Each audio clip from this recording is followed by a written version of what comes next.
Momentos de Bizila, as suas dicas de filmes, séries, quadrinhos e discos.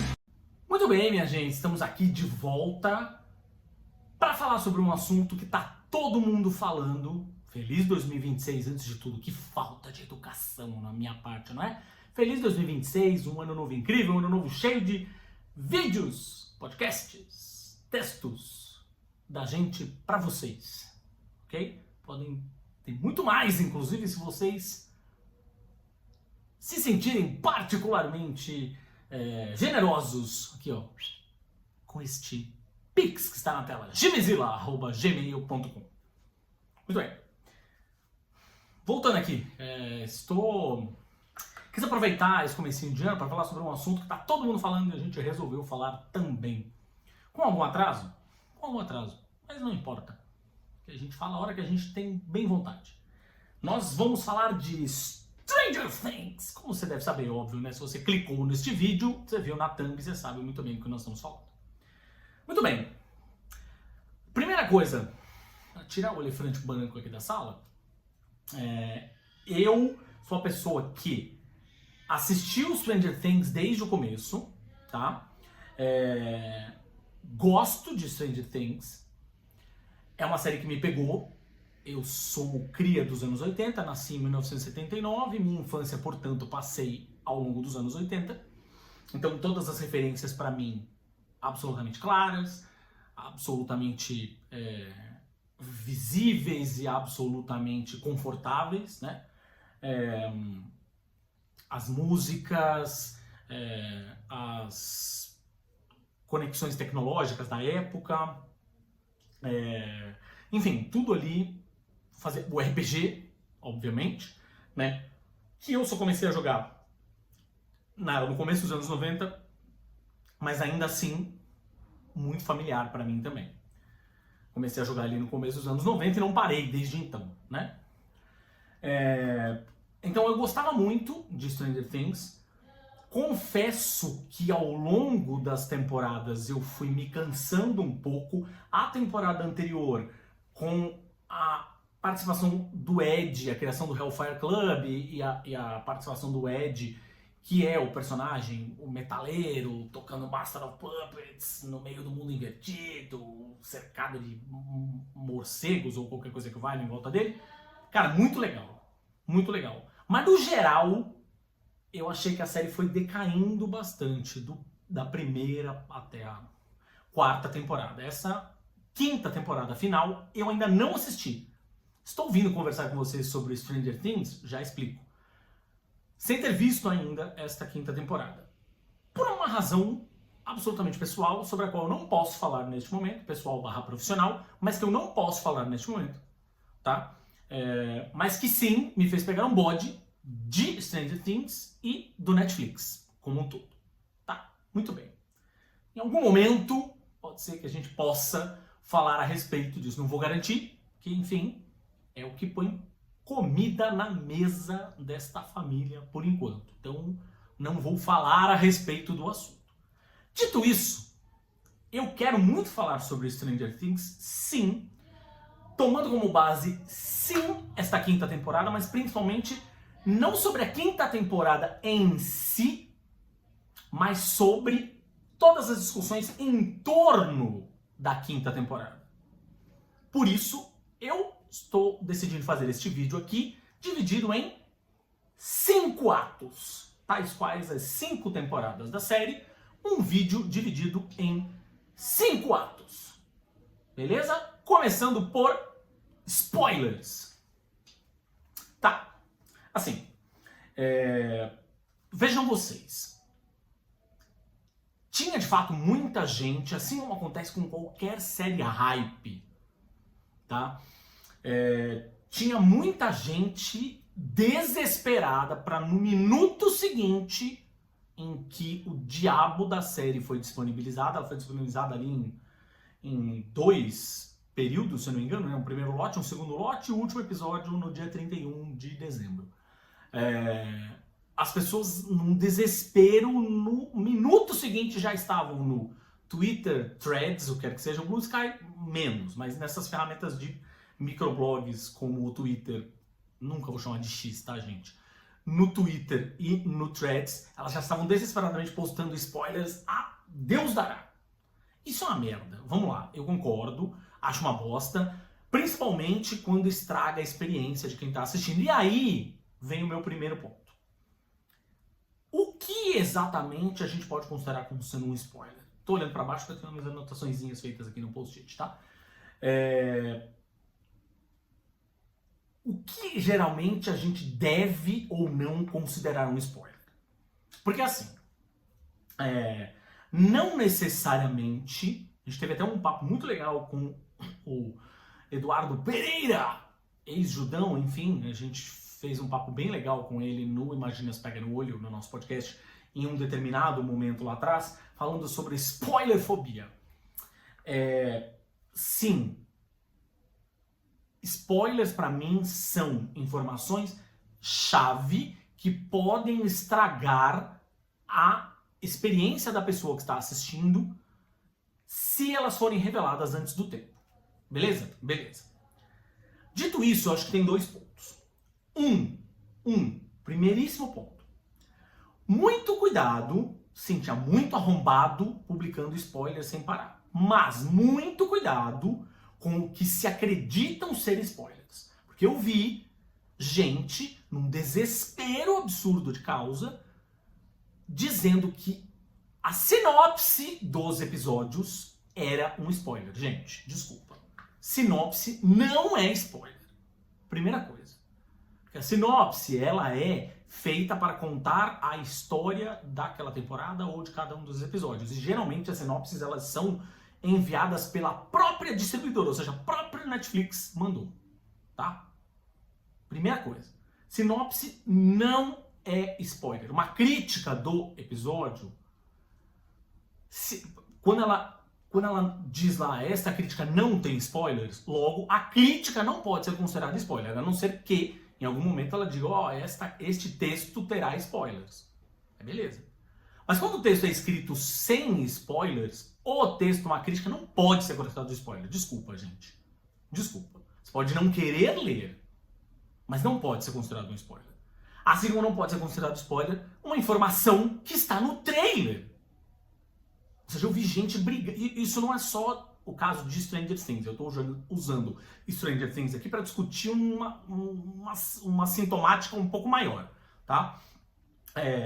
Mas enfim, isso tem sido uma coisa recorrente. Essas pessoas ficam desesperadas quando algo é comentado a respeito de um produto de cultura pop desses muito hypados e que necessariamente não é um spoiler, porque está no trailer. A própria produtora / distribuidora está divulgando aquilo. Como diabo você pode considerar isso um spoiler? Não dá, né? Não dá, é impossível considerar isso um spoiler. Você vai me desculpar. Então você não veja nenhum trailer. Também.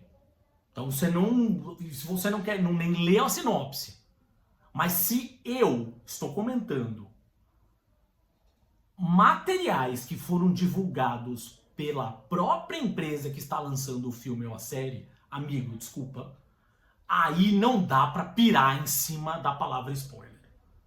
Tá claro isso? Porque muitas vezes isso sim se torna... Esse ano vai ser... que vamos ter no final do ano o quê? Outro evento conhecido como Filme dos Vingadores. Você imagina o que vai acontecer. Você imagina a loucura que vai voltar a ser a coisa de... Não pode me falar... Eu cheguei ao ponto de escutar pessoas dizendo que eu não podia dizer se eu achava bom ou ruim, porque isso podia ser considerado spoiler. Eu vi um filme e eu não podia dizer se eu achei bom ou ruim, porque eu estou estragando a experiência da pessoa. Ah, meu amigo.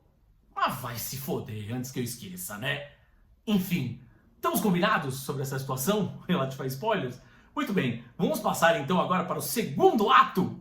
O ato número 2. Eu vi muita gente que gostou do final de Stranger Things dizendo o seguinte, que você que não gostou é um velho amargurado, que não sabe curtir as coisas sem ficar super analisando. Vamos por partes aí também. Eu acho que é assim. sim, existem produtos de cultura pop que são daquele tipo que você abre o zíper aqui, tira o cérebro, deixa na porta do cinema ou na porta da sala da sua casa, você tá vendo na TV, e curte na maior, assim. É aquela história pra ver com o cérebro lisinho igual a um peito de frango, como dizem, como os jovens dizem. Muito bem, concordo, existem mesmo. Mas isso não significa... Então, assim, eu sei, tem gente que é chata pra caralho, eu concordo. Eu sou uma pessoa que tem muitos amigos que são críticos de cinema, por exemplo. E que acabaram se tornando também críticos de séries, por definição, né? E eu tenho muitos desses amigos que, de fato, entram um pouco nessa, assim, um filme pra ser satisfatório pra ele, ele não consegue não pensar naquele filme como se ele estivesse pensando no filme do Godard ou no filme do Truffaut, ou no cinema francês de arte, tá? E eu, de fato, sou aquela pessoa que não consegue comparar um filme dos Vingadores, tá? Com, sei lá, um filme... Vou usar um exemplo bem... vou usar aqui um exemplo bem... contemporâneo. Estou gravando esse vídeo no exato domingo em que acontece o Globo de Ouro. E que estamos aqui começando a torcida pela carreira de O Agente Secreto, filme brasileiro, na temporada de premiações, assim como aconteceu com Ainda Estou Aqui. Dito isso, eu não consigo...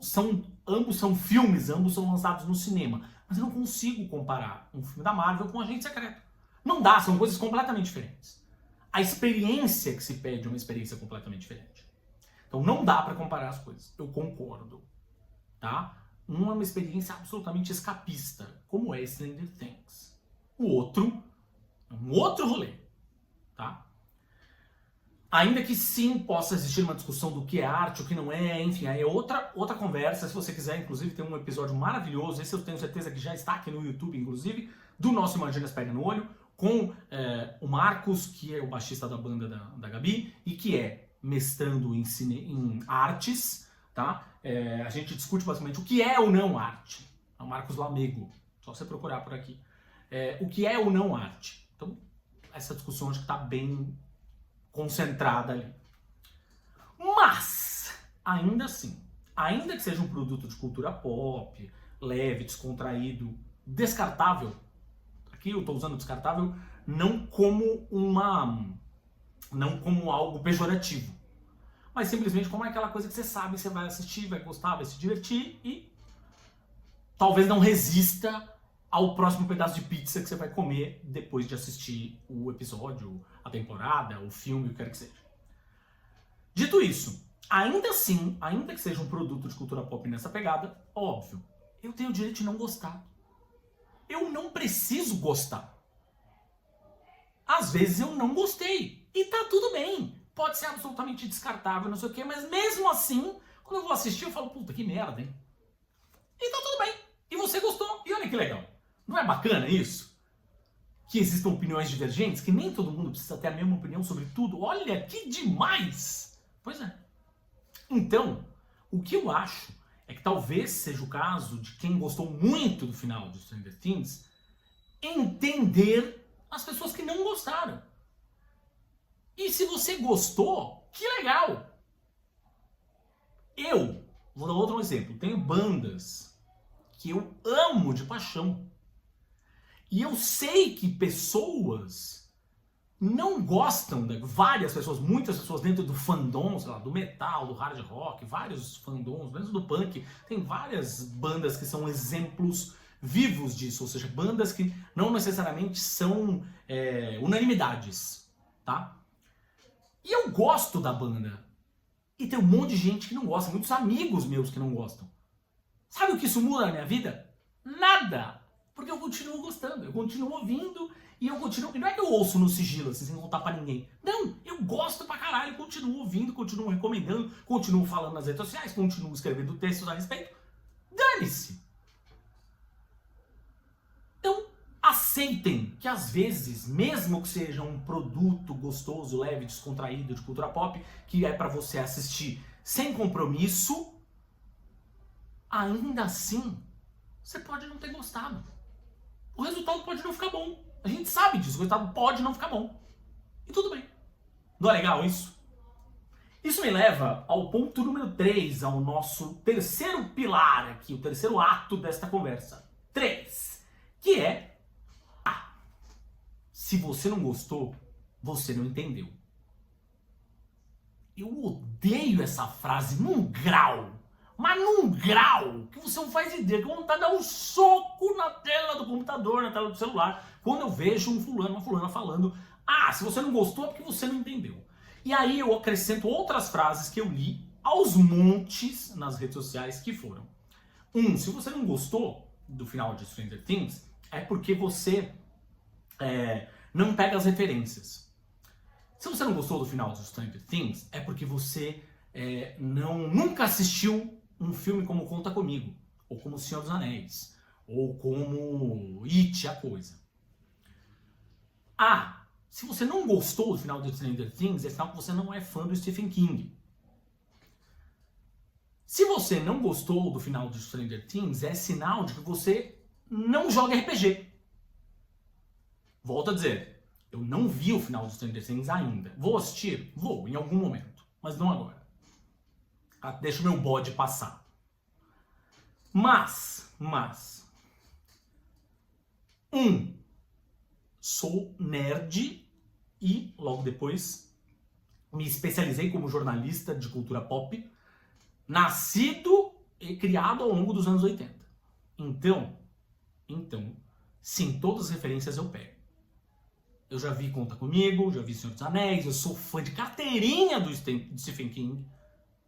Eu sou um jogador de RPG. Vou tentar fazer o cálculo aqui, eu sou de humanas, tá? Enfim, vou tentar fazer o cálculo aqui, mas eu tô aí nos meus 46, eu vou dizer que, sei lá, pra arredondar, mais de 30 anos eu jogo RPG. E, no entanto, eu tenho total e completo e restrito direito de não gostar. Eu posso assistir e achar uma merda. Essa cagação de regra me irrita um bocado. A coisa do não gostou é porque não entendeu. John Petrucci, que é o guitarrista do Dream Theater, uma banda de metal progressivo, certa vez, quando estava vindo fazer uma turnê no Brasil, ele foi entrevistado, se não me falha a memória, foi pela MTV Brasil. E aí foram perguntar pra ele, o Dream Theater é uma banda com tem uma quantidade tão grande de fãs quanto tem de detratores. Eu talvez esteja na categoria dos detratores, eu não gosto. Mas porque não me agrada, não é porque eu não gosto das pessoas físicas de cada um deles. Por exemplo, eu adoro o Mike Portnoy, que é o baterista que tinha saído, retornou e tal. Eu adoro ele, adoro. Um puta cara legal, carismático, fez projetos incríveis fora do Dream Theater e tal. Mas, aproveitando essa coisa das detratores e fãs, o repórter lá da MTV, não me recordo se foi o Gastão na época, não lembro, mas enfim, foi lá perguntar pro John Petrucci, guitarrista do Dream Theater, o que ele teria a dizer a respeito da banda e do disco que estava sendo lançado naquele momento, que era a turnê, né, daquele disco. O que ele teria a dizer para quem não gosta do Dream Theater? E a resposta dele foi, abre aspas, quem não gosta do Dream Theater é porque não entende o Dream Theater, fecha aspas. Maluco! Mas vai tomar no meio do seu cu, né, antes que eu esqueça. Porra! Eu tenho total direito de não gostar da banda e tá tudo bem. Eu posso ter entendido perfeitamente a banda, como eu entendi, inclusive, como tem algumas músicas deles que eu gosto. E, no entanto, simplesmente não gostar. Olha só, que coisa, não é? Veja você. Por que você subestimar as outras pessoas? Elas não têm conhecimento suficiente, elas não conseguem captar as referências. Desculpa, é você ser muito arrombado. É você que escreveu isso aí, que foi muita gente, não foi um exemplo, foram dezenas. Eu li dezenas de vezes isso nas redes sociais. Você se escreveu isso, você é um arrombado. Ai, por que você, se não gostou, não entendeu? Como se tivesse alguma coisa muito difícil pra entender em Stranger Things, levando em consideração, veja só, a discussão número 2, o pilar número 2 aqui que a gente discutiu. Não é um produto de cultura pop simples, leve, descontraído, que você tem que curtir tranquilamente, sem precisar, com o cérebro desligado? Então o que tem de tão difícil? O que tem de tão complexo de se entender? Volto a dizer, eu nem vi o último episódio. Aliás, o último episódio não vi a temporada. Eu não vi nada da temporada, dessa última temporada ainda. Eu não vi. E, no entanto, eu já sei que eu tenho o direito de não gostar. Eu vou assistir de coração aberto, tá? Porque eu não tenho dessas. Não vou chegar já querendo odiar o bagulho. Não. Dou total coração aberto. Porque, volto a dizer, eu assisti Stranger Things desde a primeira temporada e adorei. Mas, bicho, tu virar e dizer pra mim que se eu não gostei é porque eu não entendi, amigo. Enfim. Vamos ao quarto e penúltimo ato desta conversa. Ato 4. Um fim precisa ser muito explicadinho? Porque é assim, eu vi muita gente que não gostou do final de Stranger Things dizendo, porra, não explicaram isso, não explicaram aquilo outro, deixaram essa ponta solta, deixaram aquela outra ponta solta. Pera, também não é assim. Veja, eu sou fãzaço de Lost. Tá, tudo bem, pode xingar, você que não gosta, azar o seu, eu gosto. Veja só, Lost, a série, pois é, eu adoro, foda-se. Assim como eu adoro o final de Lost, que eu sei que muita gente odeia. Porque não explicou isso, não explicou aquilo, não explicou aquilo outro. Não me importa, eu não estava esperando uma explicação. Eu estava lá pela jornada. Sabe aquilo que eu vi muita gente falando sobre isso? E é uma coisa que define super o meu sentimento com relação a Lost. Eu estava ali pela jornada. Eu só queria curtir a série do começo ao fim. E foi isso que aconteceu. Tem seus altos e baixos? Óbvio que tem. Mas eu fui lá assistir e me diverti. Acabei a série amarradão. Continua sendo uma das séries da minha vida. Eu tive a chance de reassistir. Não tão recentemente assim, mas eu até quero reassistir, né? Como eu fiz com Yu Yu Hakusho durante a pandemia, que eu revi a série ao longo da hora do almoço. Quero ver se eu transformo isso numa rotina e reassisto Lost. Pra ver o quanto, né? Vira até um experimento antropológico. Mas dito isso, não, nem todo final precisa ser explicadinho. Cara, tem uma coisa que eu odeio, aliado, odeio! É esta mania do cinema americano de precisar explicar rigorosamente tudo. Tudo precisa ser absolutamente didático. Tem um filme que eu odeio, Vanilla Sky. Sabe qual é o Vanilla Sky? Com o Tom Cruise? Pois é, odeio. É uma refilmagem de um filme espanhol incrível, que eu também tive a chance de ver. Só que o filme do Tom Cruise, eu já não tava achando grande coisa. Mas ele me perde no momento em que tem uma cena do elevador, Tom Cruise está subindo e ele explica ponto a ponto. Ele quase só falta olhar para a câmera, falta olhar para quem tá assistindo e explica ponto a ponto da caralha da trama do filme até aquele momento. Eu me senti como se estivesse me chamando de otário. O otário não está entendendo, portanto eu tenho que te explicar. Não precisa. Onde foram parar os demos? Eu vi umas pessoas falando sobre isso, assim, né? Fora de contexto. Onde foram parar os Demogorgon? Porque eles não apareceram? Foda-se. Não importa. Gente, é a mesma coisa. E aí os Duffer Brothers, os irmãos Duffer aí, os responsáveis por Stranger Things, eles estão caindo numa armadilha que é muito ruim. O Darren Aronofsky, o diretor, quando ele fez o Mãe, que é um filme com a Jennifer do Jogos Vorazes. É uma Jennifer que o sobrenome sempre me escapa. Enfim, a mística uma das místicas, né, dos filmes dos X-Men. E tem o Javier Bardem também, né, no filme. Conforme os anos, vocês já assistiram Mãe, mas é um filme cheio de simbolismos, cheio de metáforas e tal. E conforme o tempo foi passando, ele foi se sentir, e as pessoas foram questionando aquele final do filme, ele foi sentindo uma obrigação de explicar o final. E aí, em um determinado momento, ele deu uma entrevista dizendo, na verdade, o que eu quis dizer com o final foi isso. Não! Você não precisa dizer isso. Deixe que as pessoas tirem as próprias conclusões. É disso que é feito o bom cinema. Ainda, volto a dizer, que seja um produto de cultura pop, super leve e descontraído, como a gente está falando aqui desde o começo desse vídeo, seria Stranger Things.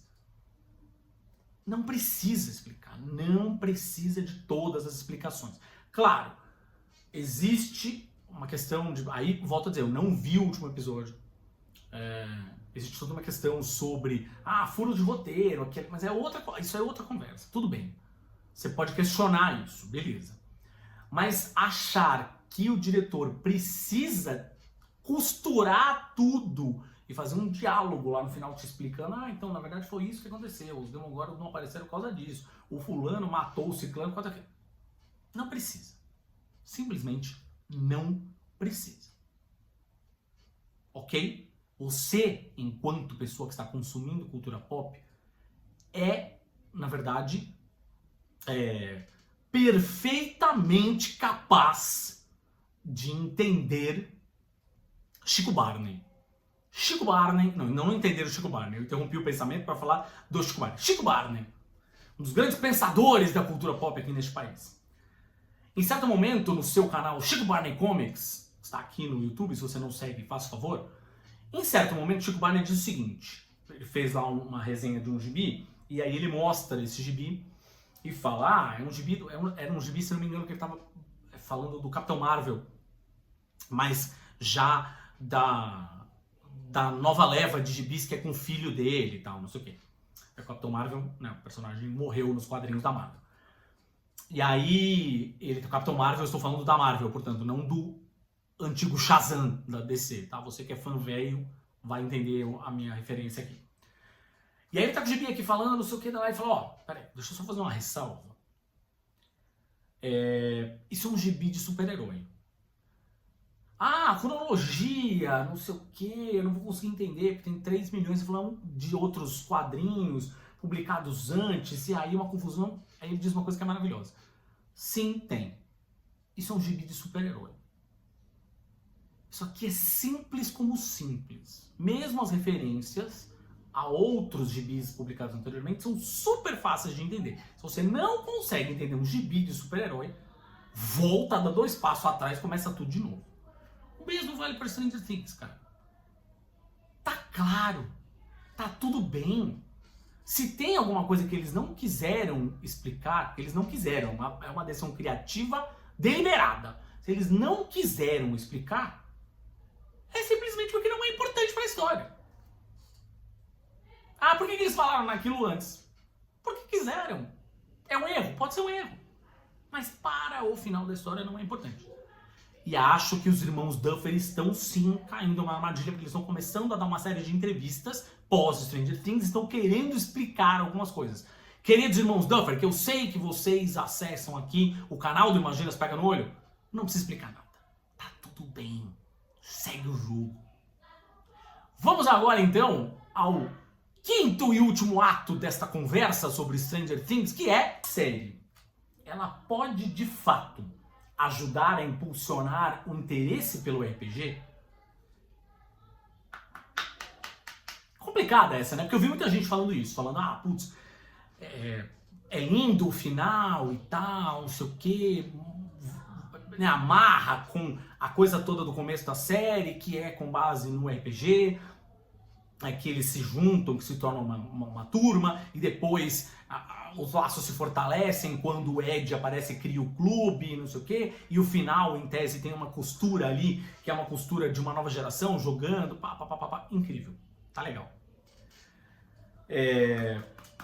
Mas o quanto isso vai levar as pessoas a, de fato, pode levar talvez um interesse sobre RPG, e, digo mais, talvez um interesse mais especificamente sobre Dungeons and Dragons, que é, o RPG mais famoso e mais popular do planeta, e 2, Nos Estados Unidos é sinônimo de RPG.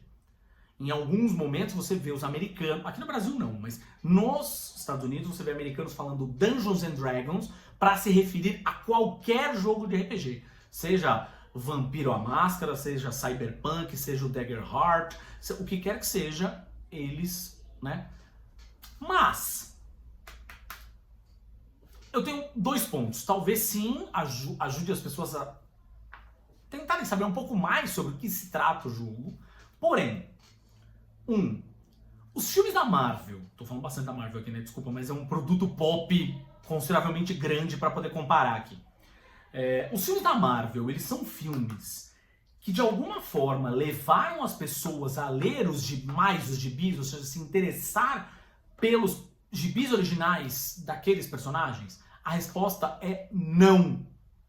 Porque os números não mudaram de venda, tanto lá fora quanto aqui no Brasil. Não. O perfil de público ainda é o mesmo.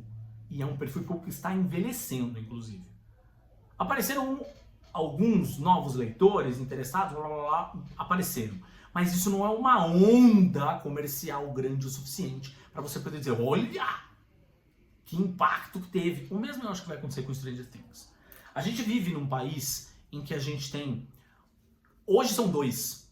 Outrora dava para dizer que era um grande fenômeno editorial para o mundo dos RPGs, importante para o mundo dos RPGs, que é Tormenta, publicado pela editora Jambô, que é um sistema de RPG de base tolkieniana, de fantasia, né?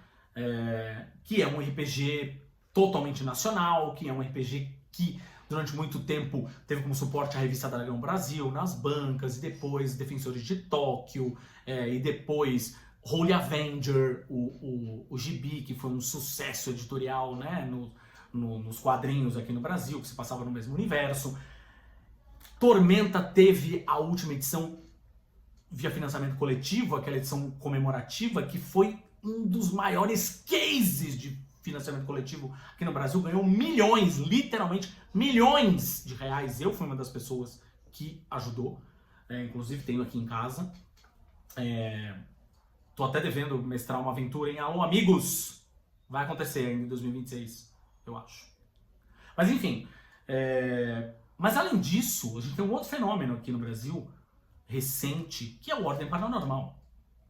Criação do Cellbit, que tem toda esta ambientação que ele criou, que era obviamente baseado ali, primeiro, né, nas regras do D20, do Dungeons and Dragons e tal, e aí em um certo momento ele criou um sistema de regras próprio, a ambientação foi se tornando uma coisa mais autoral, e aí ele foi, né, tinha uma coisa, uma conexão com Call of Cthulhu, né, ali claramente quem conheceu Call of Cthulhu, não estou falando especificamente do livro do Lovecraft, mas sim do jogo de RPG. E aí, em um certo momento, o negócio ganhou corpo, ganhou forma, ganhou pernas, ele começou a fazer transmissões das partidas ao vivo, exatamente como os caras do Critical Role fazem. Critical Role, que são os responsáveis pelas séries animadas A Lenda de Vox Machina e recentemente do Mighty Nein, que é uma série incrível, inclusive, também. Tanto o Vox Machina eu já falei algumas vezes lá no Gibizilla. O Mighty Nein tem um texto do final do ano falando um pouco do porquê eu gostei pra caralho também. Que são basicamente adaptações em formato de animação das campanhas de RPG que eles fizeram e foram transmitidas sessão após sessão no YouTube. A mesma coisa acontece com o Cellbit e com o Ordem Paranormal. Então, assim, ele transmite também isso, convida outros influenciadores, amigos dele, né, e vai criando temporadas. A última temporada acabou recentemente. Foi lançado, inclusive, o jogo de RPG oficial, tal, para tabuleiro, para você jogar em casa, então, com um livro de regras, aquela história toda. E assim, isso é um fenômeno, isso tem atraído as pessoas para o RPG de fato, que é o RPG pelo RPG. Tormenta, Ordem Paranormal, eles são de fato responsáveis, pelo menos aqui no Brasil, tá? E eu acho que lá nos Estados Unidos, o Critical Role, o que eles fazem de trabalho é muito mais importante para o cenário do RPG, para trazer novos jogadores, para trazer interesse, não sei o quê, que é tudo construído como se fossem séries, né? Antes mesmo das séries animadas existirem, as sessões de jogo eram capítulos super bem construídos, com uma puta produção de palco, uma produção audiovisual e tal, não sei o quê, justamente para que as pessoas enxergassem aquilo como uma série. E isso fez com que muita gente se interessasse pelo RPG também lá fora. E aqui, Tormenta e Ordem Paranormal. Muito mais do que Stranger Things, gente. Vamos lá. Se Stranger Things fizer alguma coisa, como os próprios irmãos Duffer disseram, se fizer uma meia dúzia de esquisitos e esquisitas que se sentem deslocados, que se sentem, como os americanos gostam de dizer, outcasts, sofrendo bullying na escola, não sei o que, eles resolvem se juntar no porão de alguém para jogar RPG, porque eles viram a galera de Stranger Things fazendo, show. Mas eu não acho que seja num volume grande para dizer, porra, a Wizards of the Coast, que é dona do Dungeons and Dragons, olhou lá e falou, mano, olha aí, depois de Stranger Things, o negócio subiu, começou a vender livro pra caramba, hein? Os livros de Dungeons and Dragons, inclusive, vão voltar a ser publicados aqui no Brasil de forma oficial pela Galápagos, Asmodee, enfim, né? Mudou de nome e tal, porque alguém comprou, foda-se. Mas é isso. E eu não sei o impacto que isso vai ter de fato. Volto a dizer, Critical Role, de maneira maior, mais ampla, global, Ordem Paranormal e Tormenta aqui no Brasil são muito mais responsáveis por isso do que Stranger Things. Isso não tira de nada a graça de você que é jogador de RPG assistir aquilo e falar, uau, me lembro de quando eu me reuni com os meus amigos pela primeira vez para jogar essa porra, foi muito legal. Beleza? 5 atos pra gente discutir de Stranger Things, sem dar spoilers e sem falar sobre a série em si. Gostou? Que muito bem. Se não gostou, tudo bem também. Gostou ou não gostou, tanto faz. Dá like no vídeo. Se você não é inscrito no canal, se inscreva. Aqui a gente tem vídeos como esses toda semana, tem outros vídeos mais curtinhos, falando sobre quadrinhos, cinema, música e tal, com dicas, com discussões, qualquer coisa que valha. A gente tem também o nosso podcast, entrando aqui, nosso podcast que estava no recesso de final de ano, já está voltando com o clássico episódio dos melhores do ano de 2025. Mas todos os episódios do podcast entram aqui no YouTube, assim como também entram os episódios do Imaginas Pega no Olho, que é o nosso podcast principal, que tem o nome aqui do canal, e também do Imaginas Pega no Ouvido, que é um dos filhotes, que é o podcast que é um talk show musical, falando com pessoas que amam música, aquela história que vale. Enfim, se você ainda é do tipo de pessoa que consome conteúdo em texto, fica tranquilo, gibzilla.com.br, aqui Momento Gibzilla, não é por acaso, gibzilla.com.br, entra lá, tem textos toda semana, 3, 4 vezes por semana, textos, análises, história de produtos de cultura pop dos mais variados, cinema, música, séries, jogos e por aí vai. Beleza? Prazer estar de volta aqui. Bem-vindos a 2026 e, por favor, parem de repetir esta merda, esse discurso de quem não entendeu. Quem não gostou é porque não entendeu. Pelo amor, hein, gente? Concorda? Discorda? Deixa aqui nos comentários. Valeu pra você que chegou aqui até o final.